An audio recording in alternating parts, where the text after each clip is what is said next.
Adam Schiff marched into the Senate expecting to play the untouchable prosecutor, completely unaware that Senator John Neely Kennedy was waiting with 4 manila folders, ready to dismantle an 8-year political narrative on live television.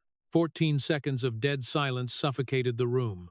The Senate lapel pin on Adam Schiff's $3,000 suit jacket tilted 4 degrees off its vertical axis. He abandoned any attempt to fix it. His right hand gripped the small piece of metal with the desperation of a drowning man clinging to wreckage, knowing letting go meant a far worse fate. Directly across the aisle, the 73-year-old country lawyer from Madisonville, Louisiana, peered at him coldly over the rim of his reading glasses. "Senator, I am going to ask you one final time, and then I will stop asking, because I believe the 4 million Americans watching this broadcast have already deduced the answer." The manila folder resting on the bench in front of John Neely Kennedy turned open to the 7th page. That document revealed a Fannie Mae refinance affidavit, explicitly dated the 19th of April, 2011. The signature belonging to Adam Schiff sat undeniably at the bottom of the page. Schiff offered no response.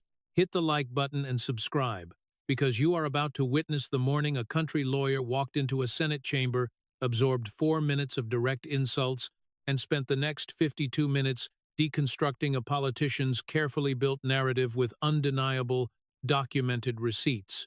Rewind 53 minutes to the moment Adam Schiff made a catastrophic miscalculation. He assumed he remained the undisputed authority in the room, treating the proceeding as his own personal courtroom rather than a reckoning. 3 minutes into his opening remarks, his navy suit lapel pin aligned perfectly, and his branded sparkling water sat undisturbed. He reviewed the witness list during his flight from Los Angeles the previous night, finding absolutely no names to cause him concern. "I would gently remind my colleague that the work of this committee is not bait shop business," Schiff declared. "We are handling matters of constitutional magnitude, and I ask the senator from Louisiana, with all due respect, to remember that he is sitting in the United States Senate." Smiles rippled across the Democratic side of the dais. A staffer situated in the second row offered a subtle thumbs up. What Schiff failed to realize was that Kennedy spent his previous evening inside a third-floor office of the Russell Senate Office Building alongside 2 staffers from the Senate Banking Committee. Kennedy analyzed printed reports from the Federal Housing Finance Agency and compiled a specific manila folder. They finalized the documents at 1117 at night. Kennedy took the folder home, reviewed it, made a single 6-minute phone call, and went to sleep. That exact folder now rested on the lower bench. Schiff pressed his perceived advantage. And while I respect the Senator's law degree from a fine state institution, I must remind him that not everyone here learned constitutional law from textbooks printed prior to the Voting Rights Act. Leaning back, Schiff appeared satisfied. In the wings, his communications director offered a slow, approving nod, reminiscent of a film director concluding a successful take. Across the aisle, Senator Kennedy ignored the provocation. He removed his reading glasses, retrieved a crisp white handkerchief from his jacket pocket, and wiped the right lens, followed by the left. He folded the cloth into a neat square, returned it to his pocket, and placed the glasses back on his face.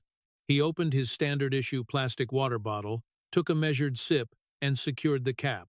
He placed the bottle exactly 2 inches to the left of its original position. Only then did he pick up the manila folder and turn to page 4, holding it flat with his left hand. 12 seconds ticked by in silence before he finally adjusted his microphone. "Senator Schiff, thank you kindly for the welcome." His Louisiana drawl sounded thick and authentic. It was not a theatrical performance, it was pure Madisonville. "Where I come from, my father ran a small bait shop down by the Chifuncte River, selling mostly worms. He used to tell me something while I was growing up. He said, 'Son, when a man spends the first 3 minutes of a conversation explaining how foolish you are, he is usually about to do something remarkably foolish himself.' He let the words hang in the heavy air of the chamber. I always considered that to be highly sound advice. The smiles on the opposing side faltered, fading much slower this time. A senator seated 3 chairs down from Schiff let out a brief laugh before silencing himself. Kennedy kept his eyes locked on the documents. Senator, I would like to ask you a series of questions regarding a specific property located in Potomac, Maryland. All amusement vanished from the room. Schiff's hand moved nervously toward his lapel pin for the very first time. Page 4 displayed a black and white photocopy, slightly skewed from the original scanning process. Printed at the top in the standard typography utilized by Fannie Mae for decades, read the words, Uniform Residential Loan Application Refinance. Kennedy lifted the document for the broadcast cameras. The producer ordered a tight zoom, and Schiff's signature instantly filled 12 million television screens nationwide. That is your signature, is it not, Senator? The polished veneer in Schiff's voice remained intact. The composure would entirely shatter by minute 18, but at minute 12, he held the line. Senator Kennedy, that document is being grossly mischaracterized. The FHFA referral is part of a politically motivated. I did not ask you about the agency referral, Senator, Kennedy interrupted, his tone remaining deceptively polite and neighborly. I asked you about the signature on the paper. Is it yours, or is it not? Schiff shot a desperate glance toward his communications director in the wings, Sarah Lynn, a veteran strategist whose resume boasted a senior vice president title at a major beltway firm, looked down at her mobile device. She typed frantically, refusing to make eye contact with her boss. It marked the first undeniable indicator of impending collapse. Senator, the document speaks for itself, Schiff replied. In a standard legal proceeding, that response serves as a tactical evasion. On national television in front of 4 million viewers, it translates as a direct confession.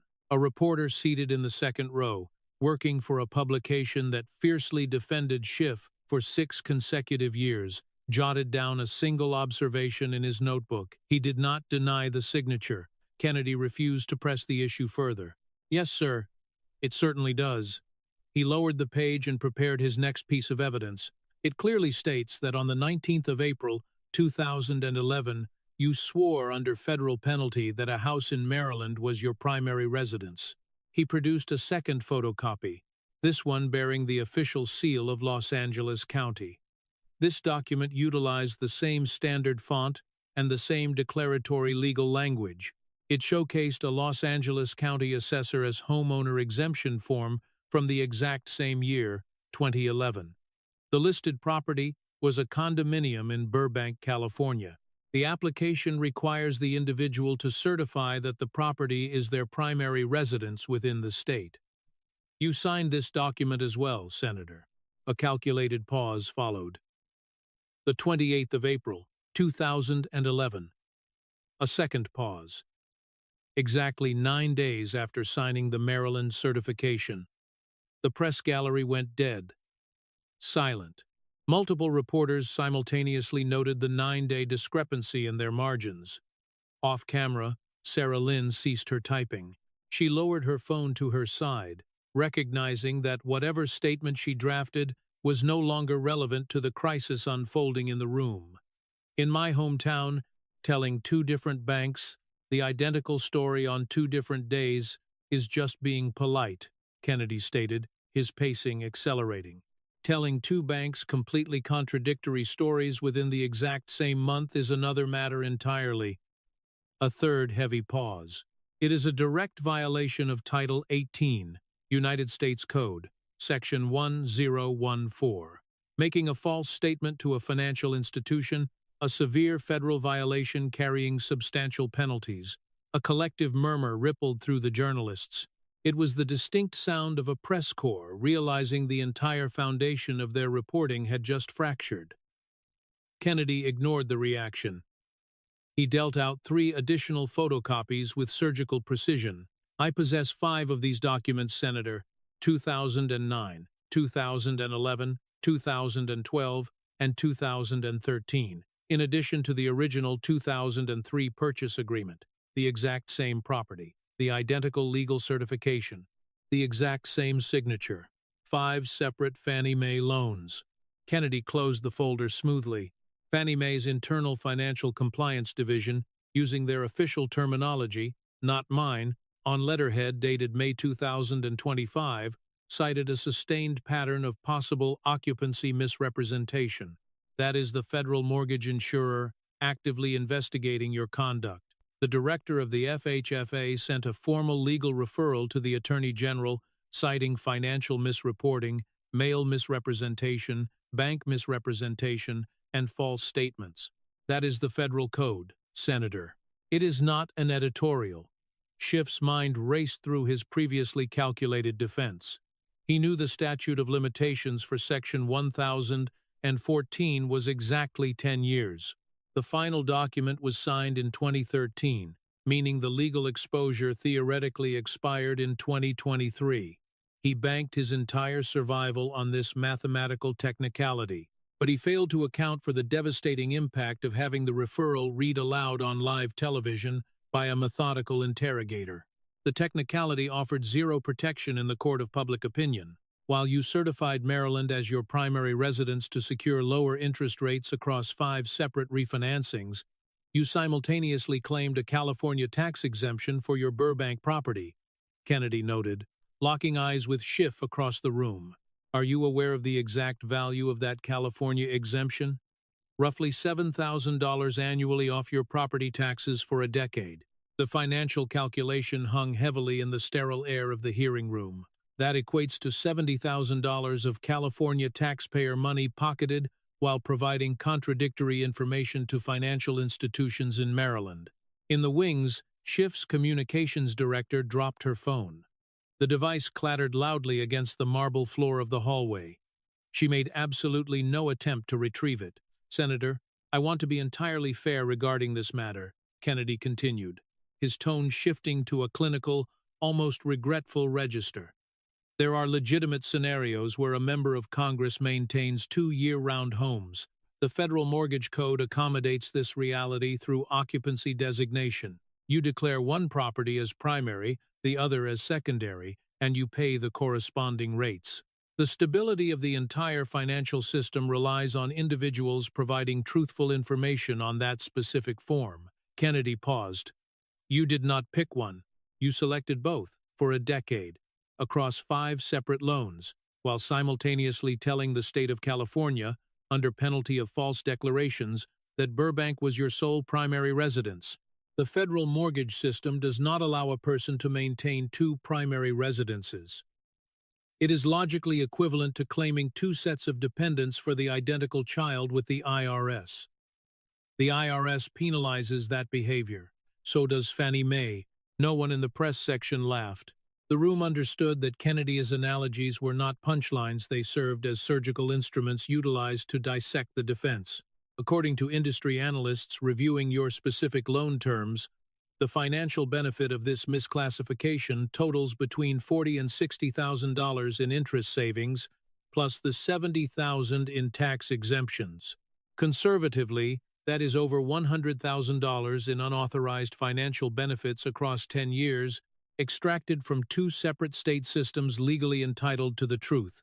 Schiff finally responded, his polished demeanor cracking.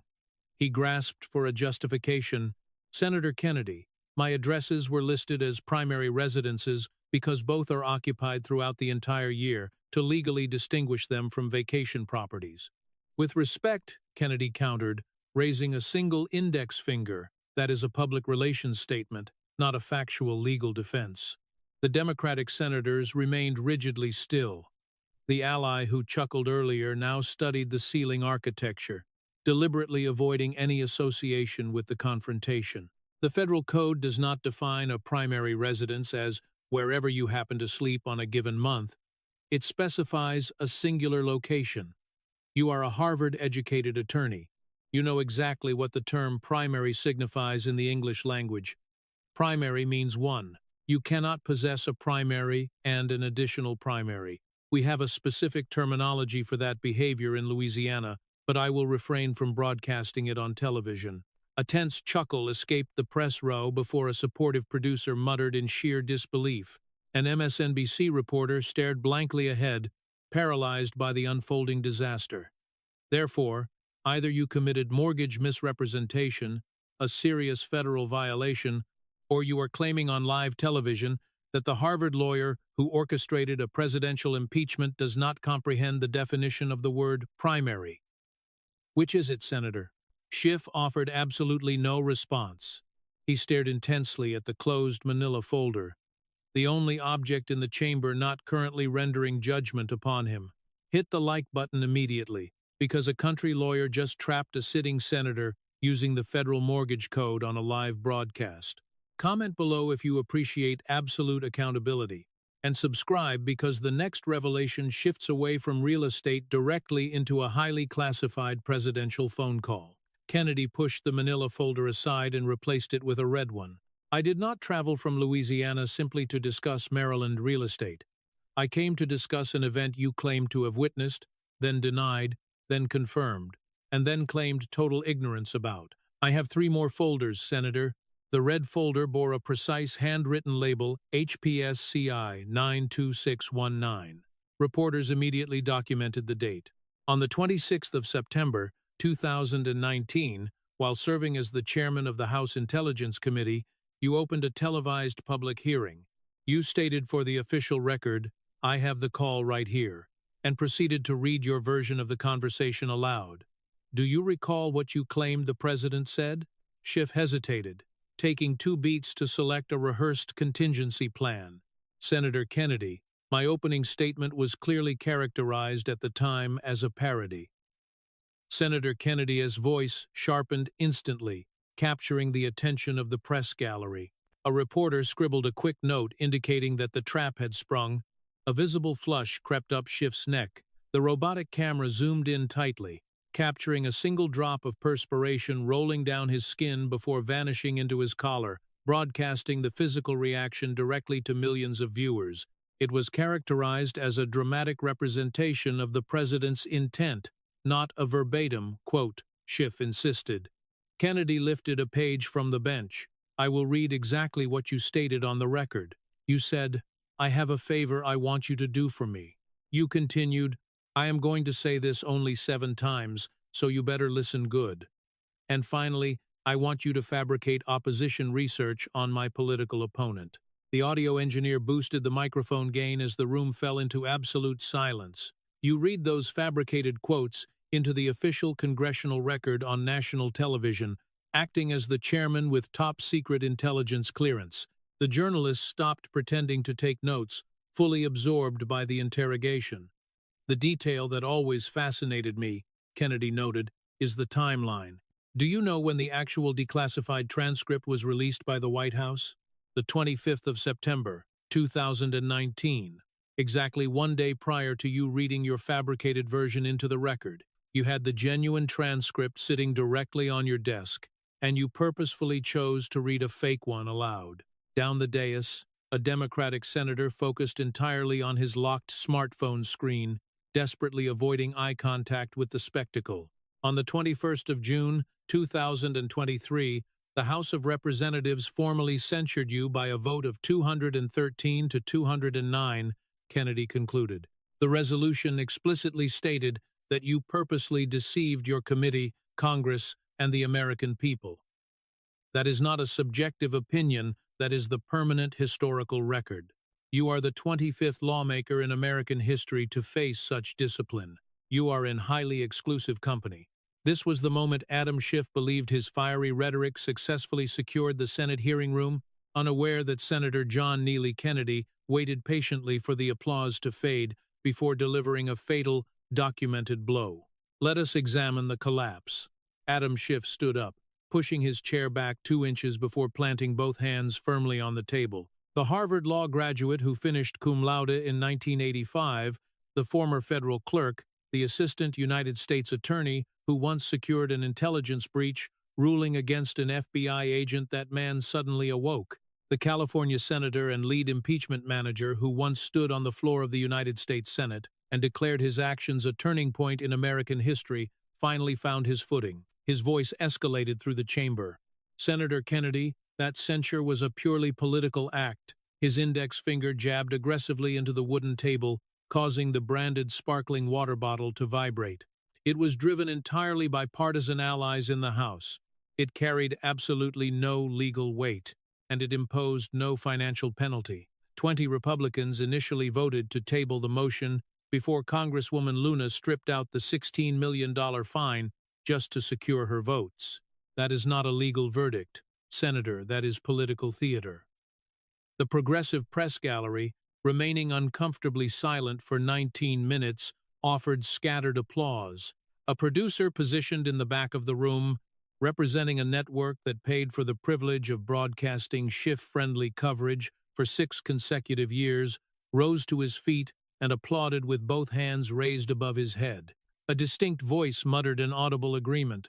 A young woman wearing a Schiff campaign hat, anxiously holding her breath ever since the Maryland mortgage affidavit surfaced, finally exhaled and joined the clapping.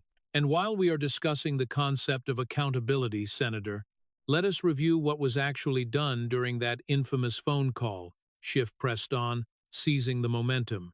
He pressured a foreign leader to manufacture opposition research on a political opponent. He deliberately withheld military assistance from a nation actively engaged in a war.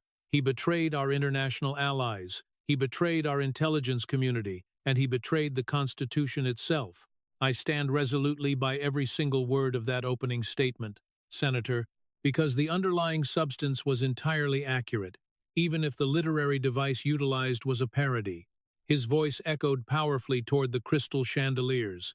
In the front row, an MSNBC reporter silently mouthed the words, "That is the soundbite.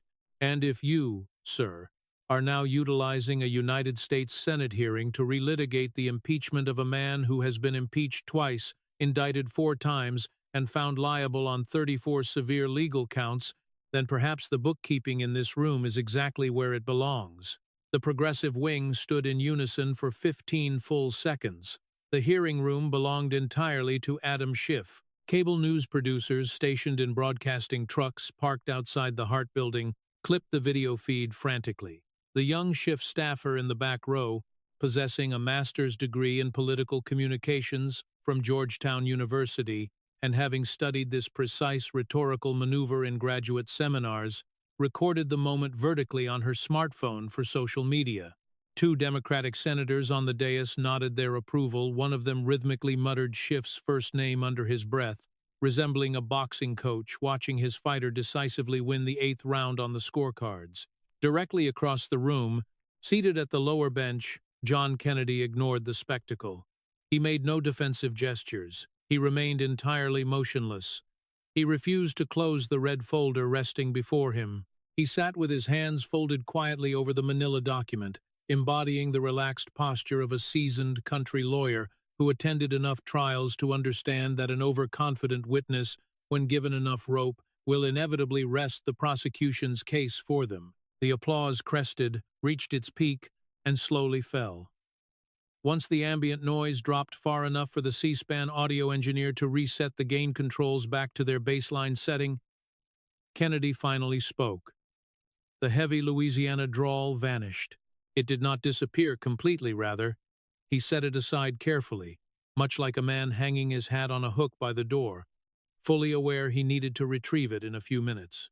The voice that resonated through the microphone now was a voice nobody in that hearing room encountered all morning. It was not the voice expected by Schiff, nor his communications director, nor the politicians on the dais. It certainly surprised the Atlantic reporter in the 3rd row who covered Kennedy for a profile assignment 3 years prior and confidently concluded in print that the Southern drawl was almost certainly a theatrical performance. The voice that emerged now was the authentic voice of John Neely Kennedy, Juris Doctor, from the University of Virginia School of Law, magna cum laude class of 1977, holder of a postgraduate diploma in law and government from Magdalen College at Oxford University, the man who served as the Louisiana State Treasurer from the year 2000 until 2017. The tone sounded chillingly precise, perfectly calibrated for a federal appellate courtroom. The Southern accent had not vanished, it had simply been placed on the hook. Senator Schiff, deep within Schiff's mind, bypassing the rapidly spinning Rolodex of prepared rebuttals and rehearsed soundbites, a sudden, cold calculation materialized, one he failed to run during his flight from Los Angeles, inside his Lincoln Town car, or while waiting in the green room. The calculation proved stark and terrifying. Kennedy prepared for this exact moment. He prepared for this contingency the night before. The Oxford-educated voice continued its clinical dissection. Article 1, Section 5. Clause 2 of the United States Constitution grants each respective chamber of Congress the absolute authority to punish its members for disorderly behavior. The formal censure of a sitting member serves as one of three explicitly defined disciplinary mechanisms available to the chamber, alongside reprimand and expulsion. It is categorically not theater. It is constitutional discipline. The final vote was 213 to 209. That resolution remains permanently etched into the official record of the United States House of Representatives. The document deliberately utilizes the word purposely deceived. Kennedy paused for a single heavy beat. That is not a literary device, Senator. That is a formal congressional finding. Slowly, the familiar Southern drawl returned, slipping back into place like that hat being taken off the hook.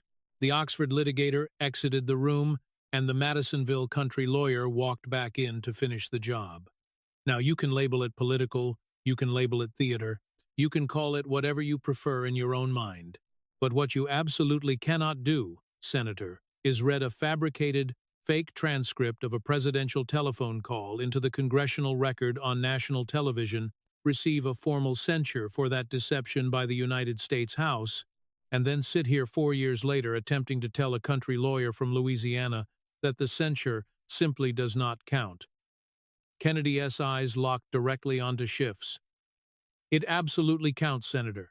It counted back then, it counts right now, and it will undeniably count when the historians sit down to write exactly what kind of committee chairman you truly were. The lingering applause extinguished completely sometime during the preceding 40 seconds. The progressive section seated themselves, none of them explicitly remembered making the decision to sit down. The young staffer with the Georgetown master's degree stopped recording her video abruptly. The network producer in the back of the room turned to a colleague, whispering nervously to ask whether anyone bothered to read the recently declassified testimony of Michael Atkinson. 15 seconds. Adam Schiff commanded the room for exactly 15 seconds. He brutally lost the subsequent 90. Drop a comment saying "Possum, bit back" if you have ever witnessed a senator from Louisiana deploy a flawless Harvard Law accent to completely neutralize a Harvard Law graduate. Hit the subscribe button because the impending bombshell involves a phone call Schiff initiated prior to the impeachment, communicating with an individual he publicly claimed he did not know, while actively misleading the public on national television. The red folder snapped shut. It made the same definitive wooden sound against the desk as the manila one had moments before. 2 folders stacked, 2 remained. A navy blue folder materialized on the bench. It looked noticeably thicker than the other 2 documents. Any veteran reporter in the press section who spent more than a year covering Schiff understood the devastating implications of that thickness immediately. The Atlantic journalist in the 3rd row, an early vocal defender of the 2019 impeachment, placed his pen down onto his open notebook. He would not pick it back up for the next 11 minutes. "Senator, do you recall Mr. Michael Atkinson?" Schiff seated himself during the Oxford voice interlude. His right hand instinctively returned to his lapel pin, gripping it the way a man's hand reaches for a handrail in a darkened hallway he is no longer entirely sure of navigating. The pin appeared centered on his lapel, but as the C-SPAN camera feed documented over the past 4 minutes, it was no longer perfectly aligned. It slipped exactly 2 degrees off its vertical axis.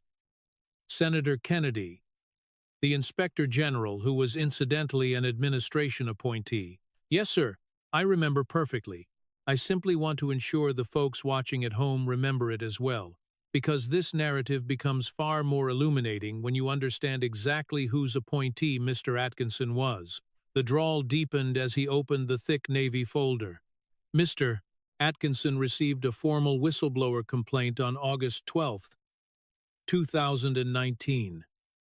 This complaint centered entirely on a telephone conversation. The actual call occurred on July 25th. The complaint was formally filed 18 days later. The complainant in question was a CIA analyst whose identity has populated the public record for 5 years now. Kennedy's gaze pierced Schiff once more. Senator, prior to that whistleblower filing his formal complaint with Mr. Atkinson, before he physically filled out the official government form signed under penalty of false declarations, did he or did he not establish prior contact with members of your committee staff? Senator Kennedy, the whistleblower's identity remains shielded by federal statute, and I did not ask for his identity, Senator. The tone sounded exceptionally patient, mirroring a physician dealing with a stubbornly evasive patient who keeps trying to flee the examining room. I specifically asked whether he communicated with your staff before initiating the complaint. Schiff glanced desperately toward his communications director in the wings. Sarah Lynn, the woman who previously dropped her device, stared at her phone screen once again. The phone sat face up this time. She scrolled frantically. She was not scrolling for entertainment, she scrolled for a defensive talking point that simply was not coming. Senator Kennedy, my committee personnel received a routine inquiry from an individual expressing concerns regarding a potential matter for the Inspector General. We strictly adhered to all proper protocols. Routine, Senator? A calculated pause descended over the room, perfectly timed for maximum tension. Was it standard routine that a mere 2 weeks before that formal complaint materialized, specifically the exact day following the phone call, your committee hired a gentleman named Sean Misko? The chamber, already quiet, shifted into a suffocating silence. In the wings, Sarah Lynn stopped her frantic scrolling. She placed her phone face down on the wooden railing. She would not pick it back up for the remainder of the hearing. Mr. Misko, according to verified public records reported by the Washington Examiner, served as a former National Security Council aide. He worked there directly alongside the precise individual who subsequently filed the whistleblower complaint. They were professional colleagues. Several individuals who worked alongside them stated they were exceptionally close.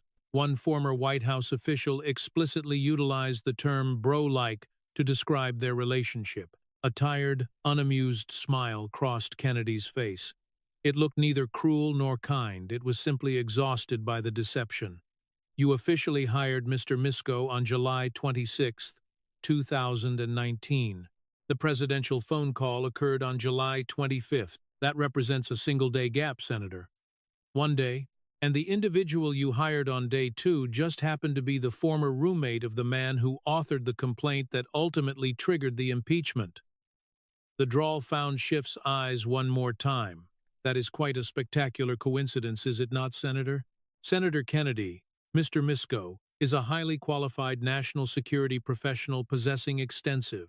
He is also the identical individual who, according to 2 former White House officials speaking openly on the record to Real Clear Investigations, was overheard inside the West Wing exactly 2 weeks after the oath of office, discussing specific strategies to unseat the executive. 2 weeks into the administration, that specific story has resided in the public domain for years, Senator. A rhythmic beat. Have you ever bothered to read it? A tighter, more oppressive pause followed. That report remains unverified. Real Clear Investigations is the exact same media outlet that broke the laptop authentication. They are not a supermarket tabloid, Senator. We have 2 White House officials speaking on the public record regarding a man you employed exactly 1 day after the phone call he eventually flagged for investigation. The MSNBC reporter seated in the front row completely lost her stoic professional composure. Her face twisted into a visible grimace. 3 rows behind her, a podcast producer who spent 4 straight years christening Adam Schiff as the undisputed conscience of the Constitution, whispered frantically to a colleague that an emergency phone call to their network host was now unavoidable that afternoon. Now, here is the specific part of the story that consistently makes me scratch my head. Senator Kennedy extracted a 4th photocopied document smoothly. On September 17, 2019, you appeared on national television. The television host directly asked if your intelligence committee established any contact whatsoever with the whistleblower.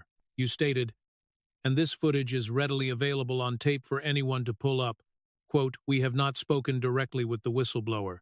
We would like to." A deliberate pause. That interview occurred on a Tuesday, a significantly longer pause. Exactly 2 weeks later, On October 2nd, the New York Times reported, not Fox News, Senator, the New York Times reported that the whistleblower had, in verifiable fact, communicated with your staff before ever filing the complaint. Your office subsequently released a public statement admitting to that prior contact. Therefore, either you possessed absolutely zero knowledge regarding what your own committee staff was doing, Senator, or you stared directly into a national television camera and willfully misled the American public. He offered a southern shrug tinged with a devastating sense of regret. Please pick one. Schiff's grip on his lapel pin tightened noticeably. The golden pin slipped from 2 degrees off-center to a full 4 degrees. While the imperfection remained undetectable to the naked eye from the elevated dais, it looked glaringly obvious on the direct C-SPAN broadcast feed. The technical producer sitting inside the external media truck simply said the word pin into his headset microphone, and the camera briefly switched to a tight close-up of the crooked emblem. The metal caught the studio lighting in a harsh way. It had not caught the light during minute 4 of the hearing. Senator Kennedy, the interactions between my staff and the complainant were purely procedural and entirely consistent with. Mr. Atkinson testified before your own committee on October 4, 2019. Senator Kennedy's voice dropped into a lower, heavier register. While under oath, he testified that the whistleblower deliberately failed to disclose on the official complaint form that he already contacted members of your staff. That specific federal form explicitly demands the disclosure of, quote, other actions you have taken on your disclosure, signed under penalty of false declarations. Mr. Atkinson stated, and I am reading directly from your own committee's official transcript. Had we known of the prior contact, it would have been an additional matter for our review. He found Schiff's gaze again, holding it captive. That is not Devin Nunes talking to you, Senator. That is not Donald Trump making an accusation. That is a Barack Obama appointee directly informing your committee that the factual timeline simply did not add up. Another drawn-out Southern pause. And this brings me to the fundamental issue I keep coming back to, Senator. The voice dropped yet another half-step in volume. The C-SPAN audio engineer instinctively boosted the microphone gain for the 4th consecutive time that morning. The whistleblower complaint that initiated the historical impeachment, the singular document that launched a full Senate trial, dominated 3 uninterrupted months of global news coverage, and completely consumed the entire bandwidth of American politics in the fall of 2019. That entire complaint was constructed completely on hearsay. Mr. Atkinson confirmed this reality under oath. The whistleblower did not participate in the phone call.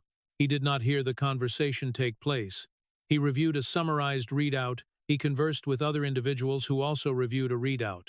He subsequently communicated with your committee staff, and then he submitted a formal complaint, deliberately concealing the fact that he talked to your staff. A heavy, punishing beat. 16 of the 18 impeachment witnesses summoned by your committee, Senator, provided hearsay testimony. 16 out of 18. The remaining 2 individuals who were not relying on hearsay could not successfully establish the central allegation. Once the actual transcript of the actual phone call was declassified, it simply did not reflect what the whistleblower claimed it contained. The President of the United States declassified the document himself. Anyone could read it, and anyone who took the time to read it realized that the dialogue you recited aloud on September 26th did not exist in the actual conversation. Behind Schiff's rapid mental catalog of prepared defenses, none of which applied to the current methodical onslaught, a secondary realization took hold. His initial mental calculation over Nebraska involved statutes of limitations regarding mortgage misrepresentation. This new realization proved brutally, overwhelmingly simple. Kennedy possessed everything. Every public statement, every transcript, every television hit Schiff ever made sat neatly cataloged in those colored folders. Schiff's mouth opened, closed, and opened once again. Senator, the Inspector General's testimony has been severely mischaracterized.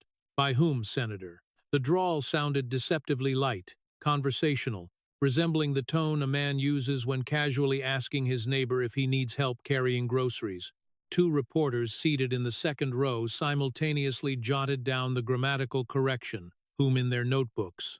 Was it mischaracterized by the New York Times, by Mr. Atkinson, by the Washington Examiner, by two former White House officials, or perhaps by me? An intensely tired smile surfaced on Kennedy's face. Because someone in this scenario is certainly mischaracterizing the facts, and I assure you, it is not the Inspector General. A deep silence followed. Then, the Southern drawl executed a maneuver. It avoided all mourning. It dropped a full vocal register. The folksy charm remained present. The Madisonville roots remained audible. But the professional courtesy, the polite senator with respect facade, evaporated completely. The voice that arrived now belonged to a man who extended professional deference for 43 minutes and decided, somewhere between Sean Misko's hiring date and the September 17th MSNBC tape, that he was utterly finished offering it. Senator, allow me to articulate exactly what I believe you desperately wish I would leave unsaid. I think you provided false statements. I think you provided false statements to a national television audience on September 17th, 2019. I think you provided false statements when you recited a fake, fabricated transcript into the Congressional record on September 26th. I think you provided false statements for 4 consecutive years to any journalist willing to place a microphone in front of your face. And I firmly believe you knew you were doing it the entire time. Now, you are welcome to object to my framing of the situation. You can dismiss it as partisan theater. You can instruct your communications director to publish a press release after this hearing labeling me a right-wing distraction. However, the American citizens watching this broadcast on their televisions at home, the working taxpayers who funded the $32 million investigation spawned from your fabrications, are fundamentally entitled to hear someone, just one time, on a live broadcast, say the actual truth out loud. A heavy, unyielding beat hung in the air. You misled the public, Senator, for years. The hearing room froze. Sarah Lynn, standing in the wings, clamped her hand tightly over her mouth. The MSNBC reporter in the front row stared intently at the tips of her shoes. 2 senators seated on the elevated dais ceased breathing audibly. The audio engineer, safely parked outside in the broadcasting truck, simply leaned back in his leather chair and whispered the Lord's name into his morning coffee mug. Schiff remained entirely mute. The press gallery refused to laugh. They chuckled comfortably 40 minutes prior. The seasoned journalist who sat in this exact same hearing room 6 years earlier during the impeachment proceedings spent that entire historical hearing feverishly taking notes, documenting every word the way an apostle records gospel. Today, she took no notes at all. Her hands rested limply in her lap. Her face pointed directly at the carpeted floor, about 3 feet in front of her shoes. Something fundamental fractured within the room, and nobody warned the press. Or perhaps, and this was the terrifying reality, the Atlantic reporter in the 3rd row began to understand in real time a sensation he would later describe to a colleague over drinks as discovering the parish priest had been the local thief. All along the press had been warned. The press had been explicitly told the truth for 4 consecutive years. A significant portion of them simply, willingly chose not to listen. If you are watching this breakdown and you haven't subscribed yet, you are about to miss the exact moment a country lawyer introduces the infamous Steele dossier into a United States Senate chamber, forcing Adam Schiff to sit silently while 3 specific men whose lives he actively impacted step forward to approach the witness microphone. Drop a comment saying 3 witnesses if you want to witness this final reckoning. Hit subscribe and do not look away. The navy blue folder closed securely. 3 distinct folders now rested in a neat stack on the lower bench. Only one remained. A black folder was brought forward. It did not open immediately. For the first time in 51 minutes, the lower bench sat perfectly still. Kennedy refused to touch the cover. He extracted no documents or photographs. He simply stared at the black folder, shifted his gaze to Schiff, and glanced briefly toward the rear of the hearing chamber. The broadcast cameras remained locked tightly on the politicians seated at the dais all morning. They completely overlooked the 3rd row from the back, positioned on the left side of the room, where 3 distinct men sat quietly since 8:45 a.m. The Atlantic reporter sitting in the 2nd row walked directly past those 3 men on his way inside, without registering their presence. Two of them casually held coffee cups. One of them read a physical copy of the Wall Street Journal. None of them wore official press credentials. None of them wore identifying witness pins. Only the Republican committee chairman from Iowa possessed knowledge of their presence at dawn.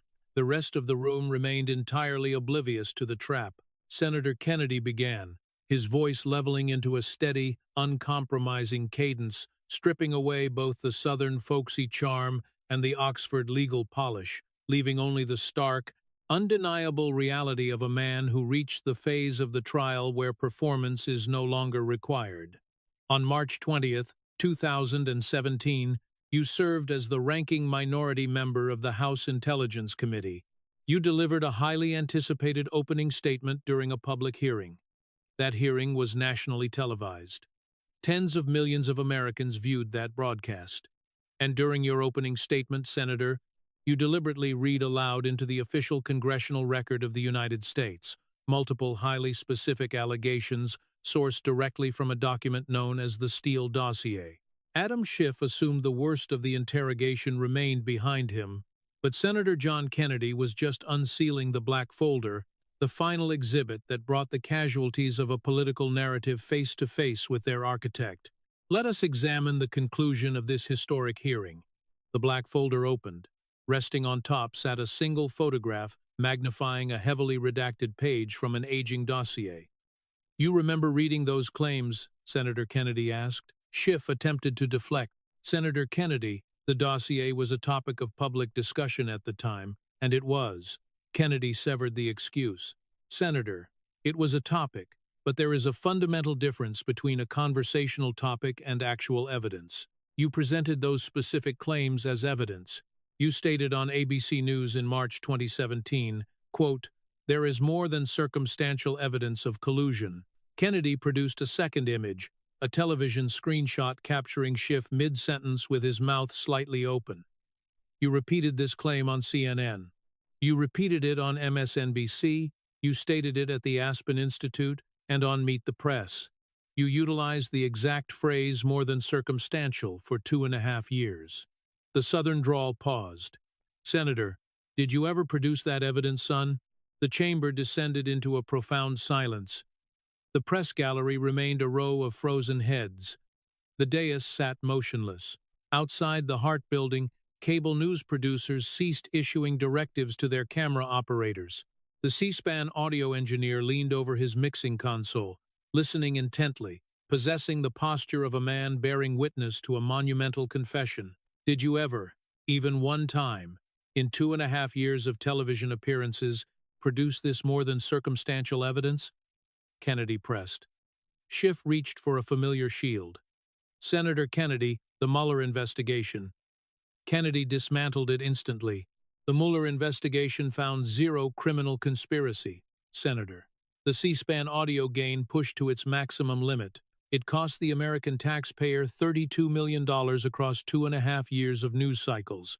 The written conclusion from special counsel Robert Mueller, a Republican and former FBI director appointed by a Republican president, explicitly stated that the investigation, quote, did not establish coordination or conspiracy. A heavy beat passed.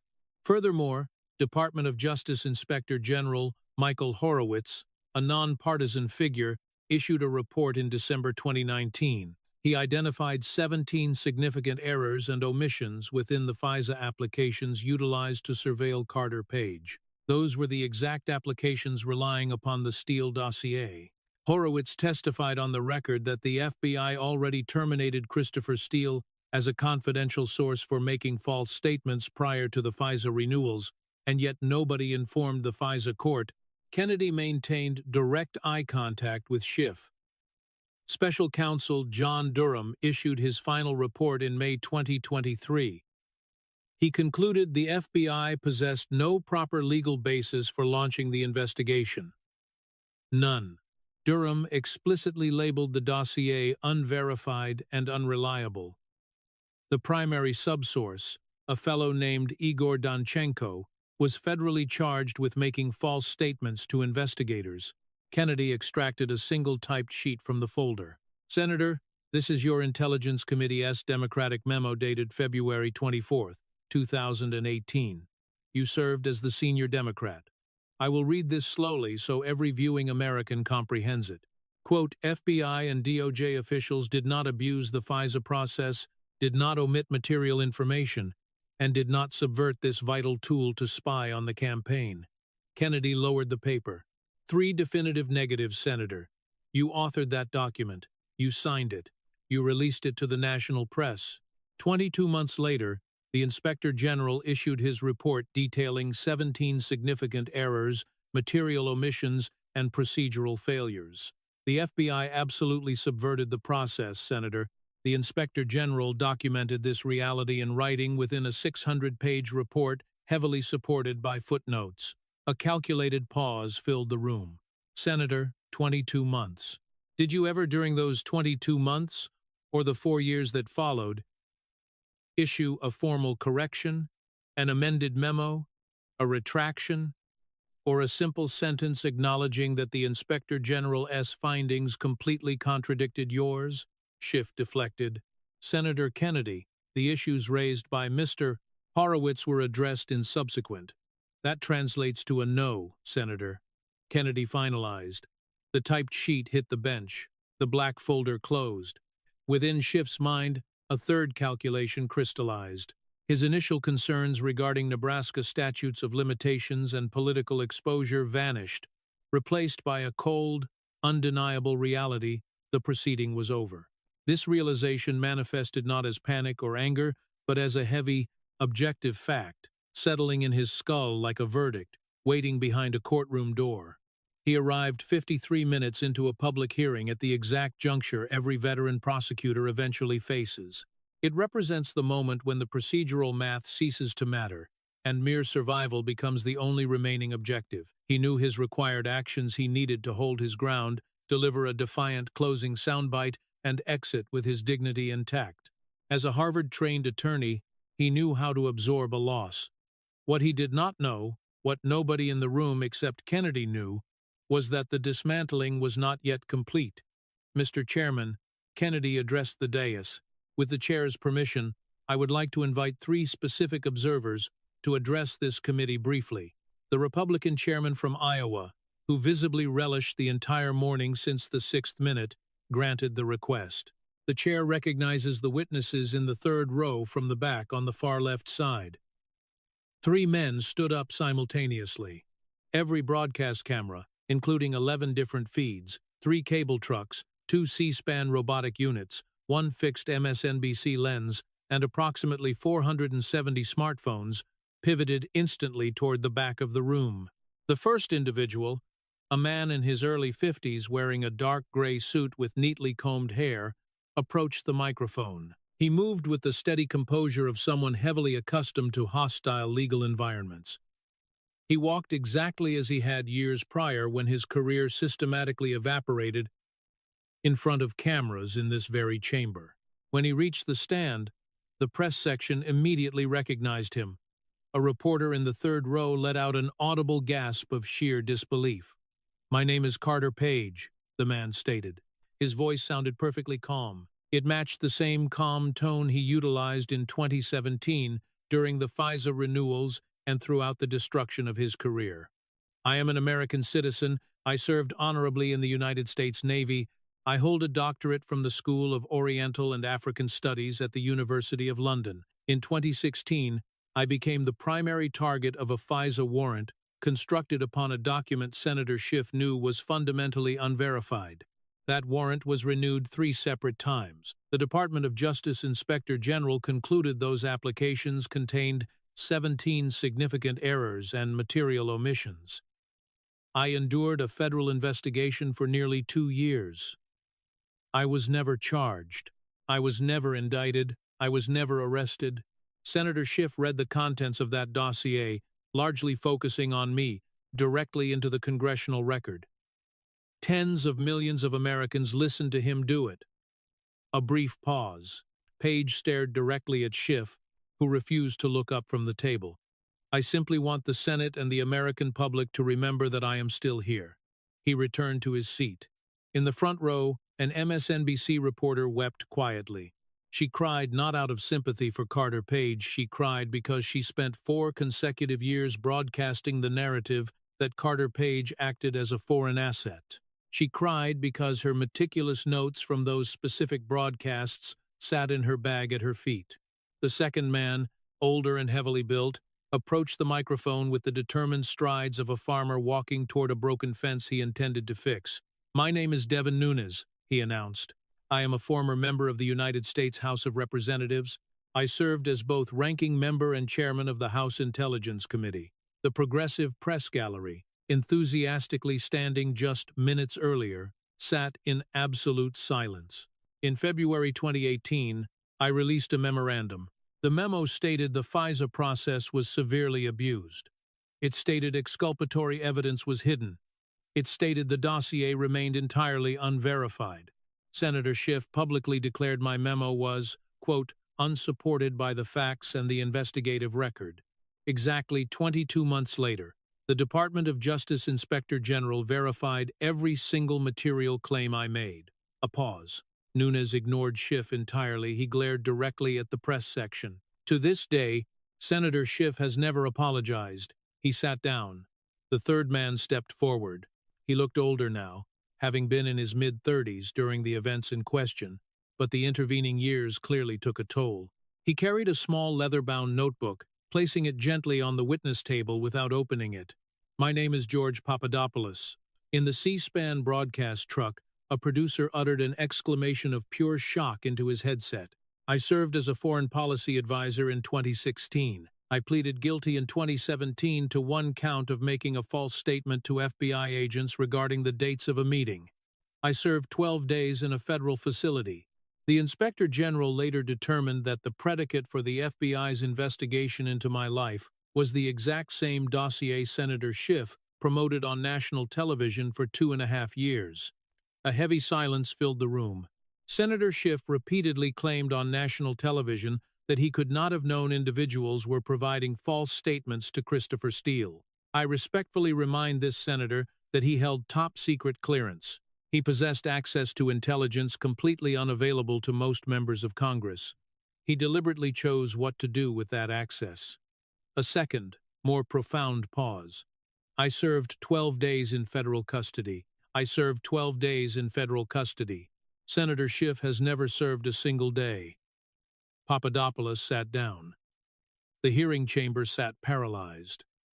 Adam Schiff remained fixated on the wooden table.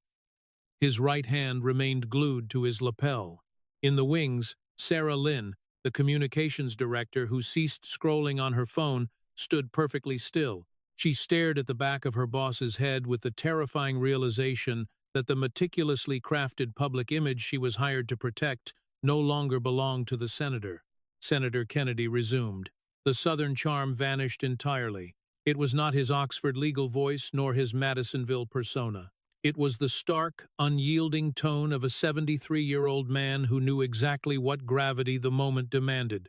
"You occupied the chairman's seat of the Intelligence Committee for 4 years. You utilized your top-secret clearance and access to sensitive intelligence to read a fabricated presidential transcript into the official record. You utilized that access to promote a dossier sourced from a man the FBI already terminated for making false statements.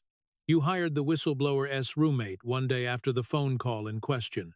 You misled the American public regarding your staff's contact with that whistleblower, and you filed fraudulent primary residence certifications in 2 separate states during the exact same month for 10 consecutive years." A pause. "You executed all of this, Senator, while sitting on a committee designed to be the most trustworthy entity in the United States Congress." Kennedy took a measured breath. "But financial discrepancies can be repaid. Tax exemptions can be refunded. Censure resolutions simply gather dust in archives that nobody bothers to read. Those technicalities wash off." Kennedy locked eyes with Schiff. "What does not wash off, Senator, is the permanent damage you inflicted upon the 3 men who just addressed this room. Mr. Page lost his livelihood. Mr. Nunes was branded a foreign asset on the front pages of major newspapers for 2 years. Mr. Papadopoulos went to federal custody for 12 days, forcing his wife to drive home alone. They lost their life savings, paying legal fees. Mr. Page never recovered his security clearance. Mr. Nunes ultimately left Congress. Mr. Papadopoulos still cannot secure a standard bank loan due to his federal record. These are real men, Senator, real lives. Real damage that you actively caused utilizing intelligence you knew was fundamentally flawed. Kennedy's voice dropped to a low, punishing register. That is not a simple process violation, Senator. That is not a clever literary device. That is the devastating impact on 3 families. And you owe them substantially more than a drafted press release. The eyes found Schiff one final time. Do you finally understand why a country lawyer traveled up here today, Senator? A silent beat. Do you understand why those 3 men just stood up? Schiff's right hand finally released his lapel, the golden United States Senate pin, freshly polished that very morning by a hotel valet, detached and fell forward. It hung helplessly from its small safety chain. It caught the harsh C-SPAN camera light once, but Schiff made absolutely no attempt to retrieve it. The entire room understood the symbolism. Kennedy required no further folders. There were no more documents. He stared at Schiff with the cold, measured pacing of a judge reading a final verdict. Senator, I have 3 final questions. I expect a simple yes or no answer to each. The room braced itself. Question 1.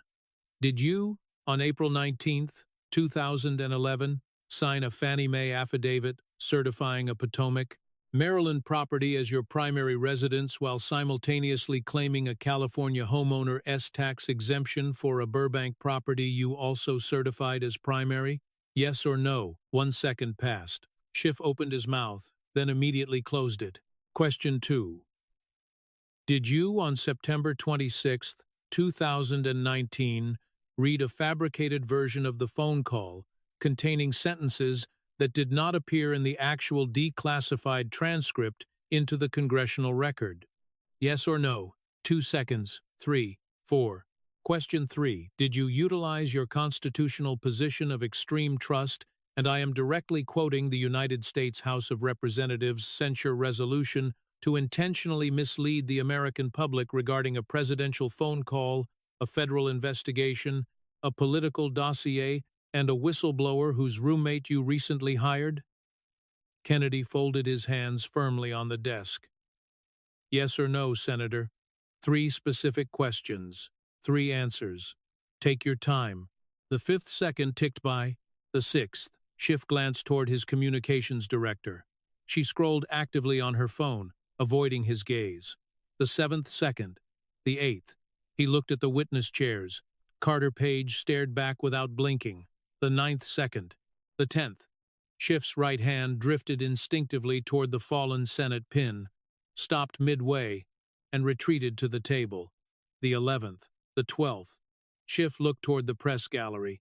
The MSNBC reporter who previously mouthed that the soundbite now wrote furiously in her notebook without looking up. He looked at the Democratic senators on the dais. One studied the ceiling architecture, another checked a phone, and 2 stared blankly at their desks. None of them offered eye contact.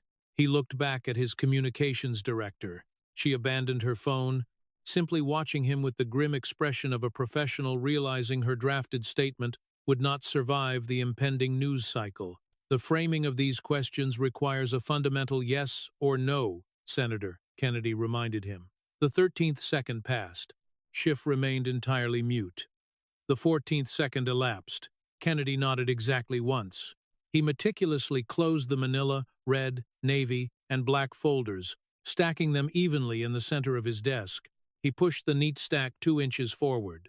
Mr. Chairman, I yield the remainder of my time to Mr. Page, Mr. Nunes, and Mr. Papadopoulos. They have been waiting significantly longer than 5 minutes. He sat back in his chair. The chairman from Iowa, visibly satisfied with the proceedings, slammed his gavel and declared a 30-minute recess. Schiff stood up. He gathered his documents clumsily, stacking them, setting them down, and restacking them. The Senate pin remained dangling, unfastened from his pocket.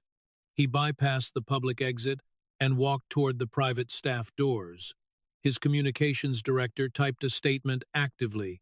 The press section clearly read the first 3 words on her screen, this right wing. As Schiff reached the heavy oak door, he turned back. The broadcast cameras turned with him. Kennedy latched his briefcase quietly, refusing to look up. However, his microphone remained perfectly live. Senator Schiff, Kennedy stated to the retreating figure. Madisonville was listening too. Schiff offered no response. He exited, the heavy door closing behind him with the distinct thud of an exit that nobody wished to slam, yet nobody cared to soften. The fallout struck instantaneously, arriving in 3 distinct waves. By 11:42 inches the morning Eastern Time, 3 specific hashtags dominated every major social media platform. Number 1 was Possum Bit Back. Number 2 was 5 Loans, 5 Lies. Number 3 was Madisonville was listening. The video clip of Carter Page declaring "I am still here" surpassed 38 million views before sunset. Adam Schiff's office released a weak 12-sentence statement at 1:14 inches the afternoon. The press release utilized the word right-wing 4 times, the word distraction 3 times, and the word manufactured twice. It conveniently ignored the Maryland mortgage affidavit. It ignored the fabricated September transcript. It ignored the hiring of Sean Misko. It completely failed to mention Carter Page, Devin Nunes, or George Papadopoulos by name. When contacted by the Washington Post, the Federal Housing Finance Agency issued a singular, ominous statement from its director. The legal referral speaks for itself. Within 48 hours, the Senate Ethics Committee launched a formal, unanimous bipartisan review into Senator Schiff's residency certifications.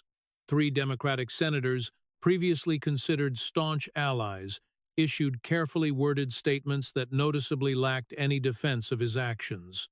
A retired federal prosecutor appearing on CNN stated the definitive reality that looped on television for 2 days. In any other context, the Maryland and California discrepancy would already result in severe legal action. The only entity protecting Senator Schiff right now is the United States Senate. Senator John Kennedy declined over 800 interview requests. He departed the Hart Building quietly through a side exit just after noon. He drove himself to the airport, boarded a commercial Delta flight, and landed in New Orleans by nightfall. Renting a vehicle, he drove north along Highway 22, eventually pulling into the gravel parking lot of a small wooden structure in Zachary, Louisiana. The hand-painted sign above the entrance read "Beauregard's Bait and Tackle." Beauregard, an 83-year-old man wearing the same denim shirt he had worn since Tuesday, sat on the front porch with a glass of sweet tea resting on the railing. "Long flight, Johnny. Long flight," he noted. "Uncle Beau," Kennedy replied. Beauregard handed him a fresh glass of tea. He did not ask about the congressional hearing, as the small television inside the bait shop broadcasted it all day. "That fellow from California," Beauregard mentioned. "Did he ever say a single word about the second house?" "No, sir," Kennedy confirmed. "That tells you something, doesn't it?" "Yes, sir." Beauregard rocked his chair slowly. "Your father used to say something specific about possums." "Yes, sir, he did. He said, 'A possum will let a man underestimate him for exactly as long as it takes the man to underestimate himself.'" "Yes, sir," Kennedy agreed. "Well, you certainly let him underestimate himself, Johnny." Kennedy sipped his tea in comfortable silence. The Tchefuncte River flowed steadily in the darkness a half-mile away, running exactly as it had long before the existence of congressional intelligence committees, political dossiers, or a politician from Burbank named Adam Schiff. The country lawyer from Madisonville effectively reminded the political establishment of a truth they long forgot. An elite academic pedigree provides absolutely no substitute for a documented paper trail. The Constitution serves as no theatrical costume, and down in Louisiana, inside a bait shop by the river, they have been keeping receipts since long before the Senate ever formed its committees. Beauregard finished his drink and set the glass down. "Are you staying for breakfast, Johnny?" "Yes, sir." "Good. Your aunt is making biscuits." Did a simple Louisiana country lawyer just expose the most elaborate political theater of the decade? Or does this undeniable paper trail lead even higher up the Washington chain of command? Who will be the next official forced to sit across from those 4 folders? Drop your verdict in the comments below. Share this video if you believe the truth always surfaces, and make sure to subscribe for more deep dives into the stories they desperately try to hide.